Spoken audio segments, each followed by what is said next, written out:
So ഈ ഒരു product something സ്പെഷ്യലാണ്. നിങ്ങൾക്ക് തന്നെ കാണാം 2 ആൻറ്റിനാസ് ഈ പ്രൊഡക്റ്റിനുണ്ട്.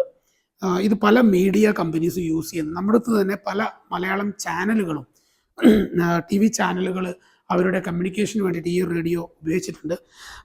സംഭവം എങ്ങനെയാണെന്ന് വെച്ചാൽ ഈ G5 എന്ന് പറയുന്നത് ലൈസൻസ് ഫ്രീ റേഡിയോ ആണ്. 446 മെഗാഹെർട്സ് ലൈസൻസ് ഫ്രീ ബാൻഡിലാണ് ഈ ഒരു റേഡിയോ വർക്ക് ചെയ്യുന്നത്. അതുകൊണ്ട് തന്നെ ഇതിൻ്റെ റേഞ്ച് ലിമിറ്റഡ് ആണ്. മേ ബി 3 to 4 കിലോമീറ്റേഴ്സ് അല്ലെങ്കിൽ 2 to 3 kilometres depends on the terrain. പക്ഷേ ഈ ഒരു റേഡിയോ ഒരു സിം കാർഡ് ഉപയോഗിച്ച് വർക്ക് ചെയ്യുന്നതാണ്. ഇതിന് ഇന്ത്യ നാഷണൽ വൈഡ് കവറേജ് ഈ റേഡിയോക്ക് ഉണ്ട്. ഈ 2 റേഡിയോയും കൂടി, അതായത് ലൈസൻസ് ഫ്രീ റേഡിയോയും ഈ POC റേഡിയോയും കൂടി ഒന്നിച്ചെടുത്തതാണ് ഈ combined radio. POC and licence LF radio എന്ന് പറയും. 2 ആൻറ്റിന, ഒന്ന് ലൈസൻസ് ഫ്രീ ബാൻഡിൻ്റെ ആൻറ്റിനയാണ്, ഒന്ന് POCയുടെ ആൻറ്റിനയാണ്. അപ്പോൾ ഈ ഡുവൽ മോഡ് വർക്കിംഗ് ആണ് ഈ റേഡിയോയുടെ പ്രത്യേകത.